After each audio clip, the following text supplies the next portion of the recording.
Kami dari kelompok 3 mata kuliah pengantar ekonometria dari Prodi Statistika Angkatan 2024 dengan anggota kelompok yaitu Saya Imano Fitriana, saya Afrida Misnaga, saya Selvia Yontiani, saya Bintang Alia Zarifa, saya David Siwan. Di sini kami akan mempresentasikan hasil analisis kami yang berjudul Pengaruh Sosial Ekonomi terhadap Ketimpangan Gender di Provinsi Jawa Timur tahun 2023. Semoga Latar belakang pembangunan yang berhasil tidak hanya dilihat dari ekonomi, tapi juga dari kesetaraan antara laki-laki dan perempuan. Jawa Timur memang terus mengalami peningkatan IPG, tetapi masih ada ketimpangan antar wilayahnya. Beberapa daerah sudah setara, tapi di wilayah lain perempuan masih tertinggal dari segi pendidikan, pekerjaan, dan kesejahteraan. Karena itu, perlu dikaji faktor sosial ekonomi apa saja yang memengaruhi IPG di Jawa Timur. Baik, terima kasih. Di sini saya akan menjelaskan mulai dari definisi variabel sampai ke hasil uji asumsi klasiknya. Pertama, kami menggunakan variabel Y-nya itu indeks pembangunan gender atau kita sebut juga dengan IPG, di mana IPG itu apa sih? Yaitu tingkat kesetaraan pembangunan gender. Ya, dan yang variabel X1-nya kami menggunakan indeks pembangunan manusia atau disebut dengan IPM, di mana IPM ini dinilai dari kualitas hidup masyarakat berdasarkan pendidikan, kesehatan, dan standar hidup. Dan X2-nya kami mengambil tingkat partisipasi angkatan kerja perempuan atau kita sebut juga dengan TPAK, di mana TPAK ini apa sih? Yaitu merupakan proporsi perempuan yang aktif dalam kegiatan ekonomi yang bisa dibilang yang sedang mencari kerja ataupun yang sedang bekerja. Terus tuh X3-nya kami menggunakan PDRB per kapita, di mana PDRB per kapita itu adalah nilai rata-rata produksi ekonomi per individu di suatu daerah.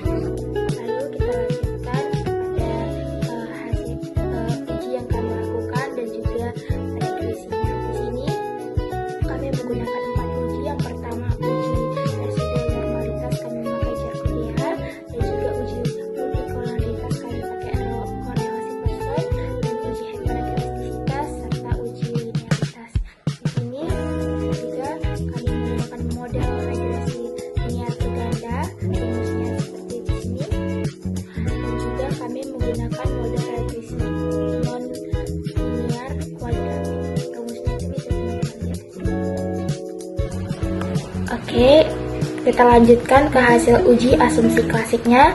Sebelum kita masuk ke hasil uji asumsi, kami melakukan statistik deskripsinya yang bisa teman-teman lihat sendiri seperti ini.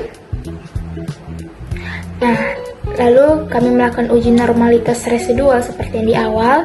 Bisa teman-teman lihat chartnya, visualisasi data kami gunakan histogram.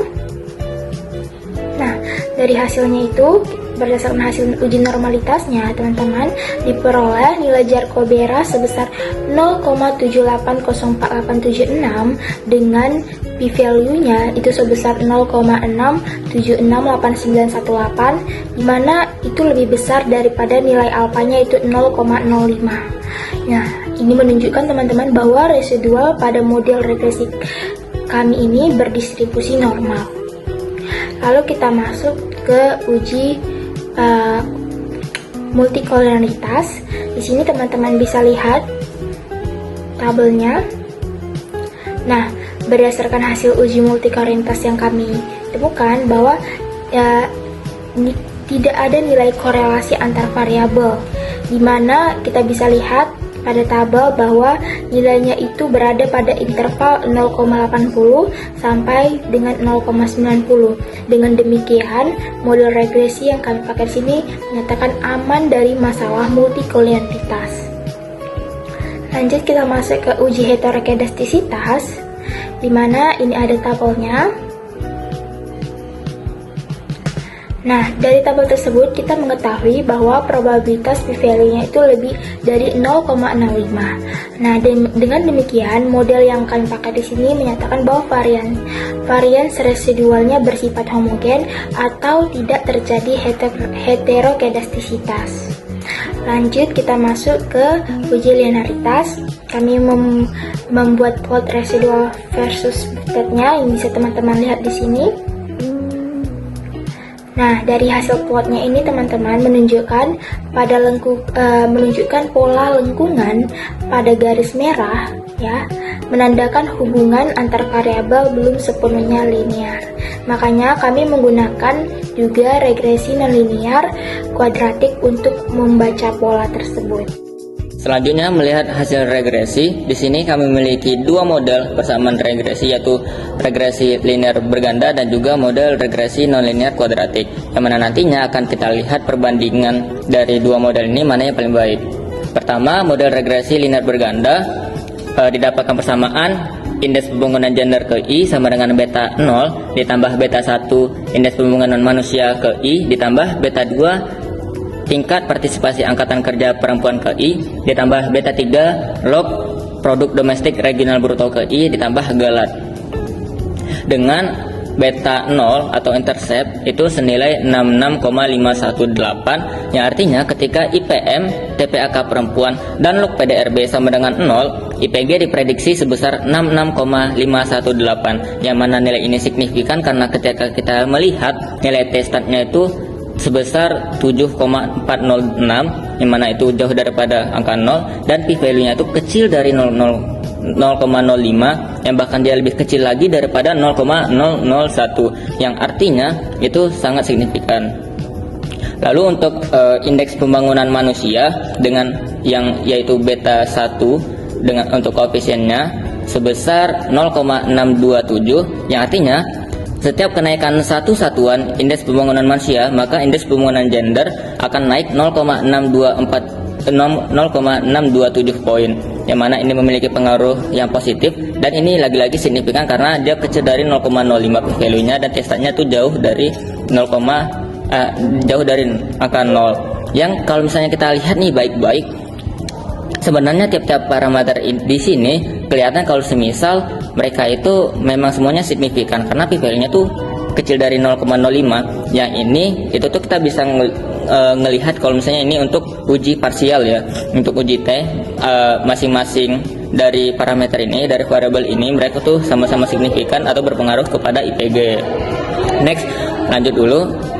Tingkat partisipasi angkatan kerja perempuan dengan beta 2 sebagai koefisiennya sebesar negatif 0,151, yang artinya setiap kenaikan 1 poin TPAK perempuan, maka IPG ini akan turun 0,151 poin, yang artinya di sini pengaruhnya TPAK perempuan itu berpengaruh negatif kepada indeks pembangunan gender. Lalu untuk log PDRB dengan koefisien dengan beta 3 sebagai koefisiennya senilai negatif 1,189, yang artinya setiap kenaikan 1% PDRB maka IPG akan turun 1,189 poin, yang mana ini memiliki pengaruh negatif kepada IPG itu sendiri. Lalu untuk uji F dan kelayakan modelnya, di sini untuk uji simultan kami menggunakan uji F dengan F hitungnya itu senilai 21,91 dan p-value-nya itu kecil dari 0,05, yang artinya model ini signifikan secara simultan atau tiap-tiap parameter dari tiap variabel ini bersama-sama memiliki pengaruh terhadap indeks pembangunan gender. Lalu untuk kelayakan modelnya kami melihat di R-square. R-square-nya ini senilai 0,6591, yang artinya model ini mampu menjelaskan 65,9% variasi IPG, yang artinya sisanya which is 34,1% itu dijelaskan oleh variabel-variabel lain atau faktornya yang nggak masuk dalam persamaan yang kami miliki. Lalu untuk model regresi nonlinear kuadratik, di sini persamaannya didapat ialah indeks IPG sama dengan negatif 107,8 ditambah 1,807 TPAK perempuan ditambah 5,508 dikali IPM dikurang 13,66 dikali log PDRB dikurang 0,0157 TPAK perempuan yang dikuadratkan dikurang 0,0449 indeks pembangunan manusia yang dikuadratkan ditambah 0,1286 dikali log PDRB yang dikuadratkan ditambah 0,00454 TPAK perempuan dikali IPM dikurang 0,0384 TPAK perempuan dikali log PDRB ditambah 0,1542 IPM dikali log PDRB. Yang dari persamaan ini kita bisa melihat kalau semisal kami menggunakan 3 interaksi untuk model persamaan ini, yaitu interaksi pertama TPAK perempuan dengan IPM, yang kedua TPAK perempuan dengan log PDRB, dan yang terakhir IPM dengan log PDRB. Yang untuk tiap-tiap koefisien dari parameternya telah saya sebutkan sebelumnya, mulai dari B0 senilai negatif 107,8 sampai dengan beta 9 senilai 0,1542 yang terlihat untuk koefisien dari variabel interaksi terakhir, yaitu IPM dan log PDRB. Kita lihat uji-ujinya. Untuk uji F, uji parsial, kami menggunakan uji F. Didapat nilai F hitungnya sebesar 8,789 dengan p-value-nya kecil daripada 0,05, yang artinya modelnya signifikan secara simultan, yang maksudnya tiap-tiap parameter dari tiap variabel yang kami pakai ini, mereka tuh bersama-sama memengaruhi indeks pembangunan gender, memengaruhi variabel dependennya, yang artinya ya ini juga layak digunakan karena ini signifikan. Lalu untuk uji parsialnya, kami menggunakan UJT yang sayang sekali hanya IPM kuadrat saja yang signifikan, dengan nilai P-nya itu kecil dari yang dengan nilai P-nya itu sebesar 0,018 yang kecil dari 0,05. Artinya terdapat hubungan non-linear nih antara IPM dengan IPG. Yang mana bentuk hubungannya? Koefisien IPM itu kita lihat dia bernilai positif dan IPM yang dikuadratkan itu bernilai negatif. Yang artinya IPG ini akan naik saat IPM meningkat, tetapi dia akan melandai lalu menurun ketika titik tertentu, sehingga nanti pola kurvanya itu melengkung.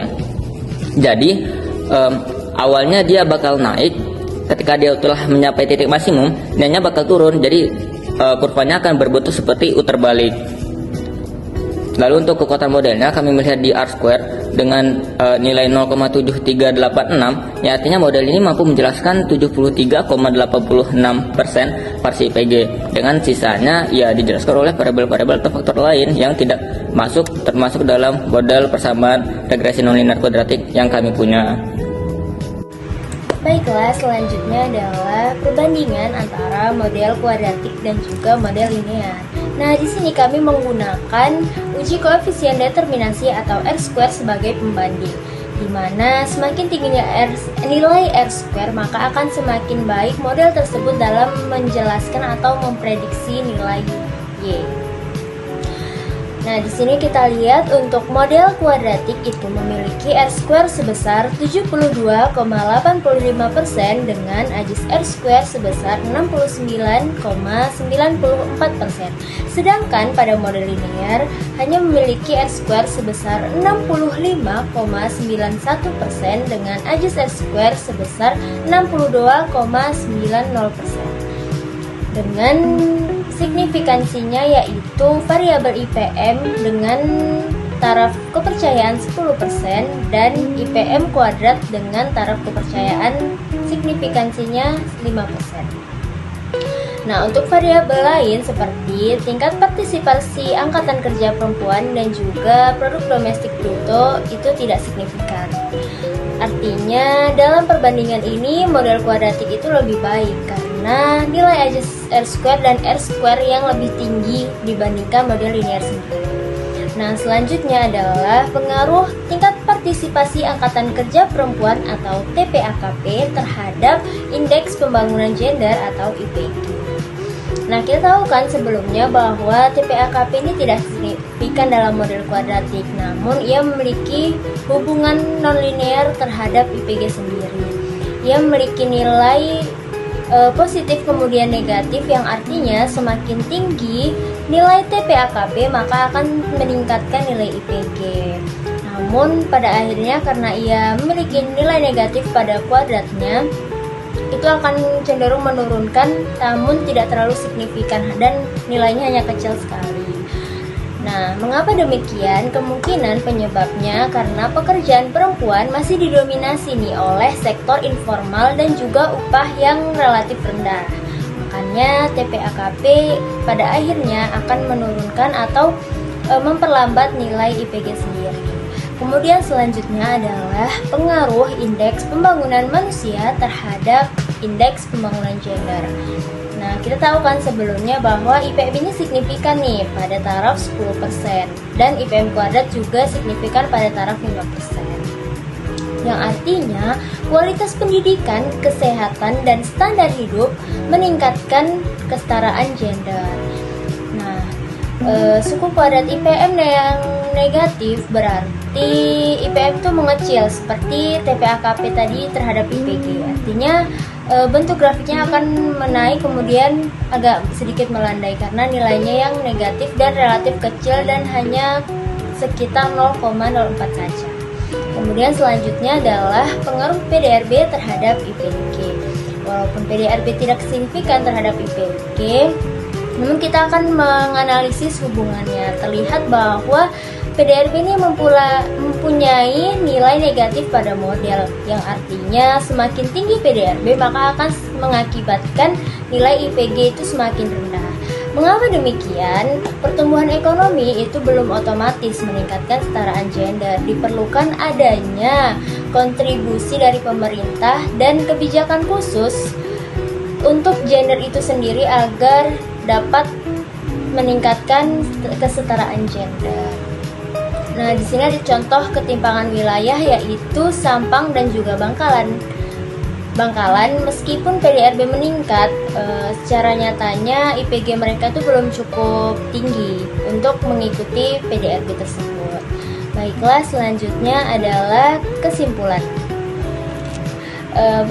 Kesimpulannya yaitu berdasarkan regresi nonlinear kuadratik dan regresi linear, kita peroleh bahwa model regresi nonlinear kuadratik adalah model yang paling baik dalam menjelaskan hubungan indeks pembangunan gender dengan indeks pembangunan manusia, tingkat partisipasi angkatan kerja perempuan, dan juga produk domestik bruto di Jawa Timur.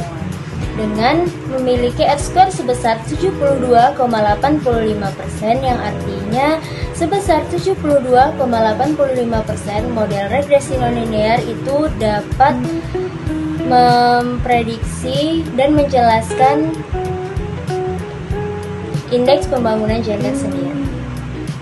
Nah, kemudian selanjutnya temuan utamanya seperti yang sebelumnya dijelaskan, yaitu IPM berpengaruh positif dan signifikan terhadap IPG pada model regresi nonlinear kuadratik.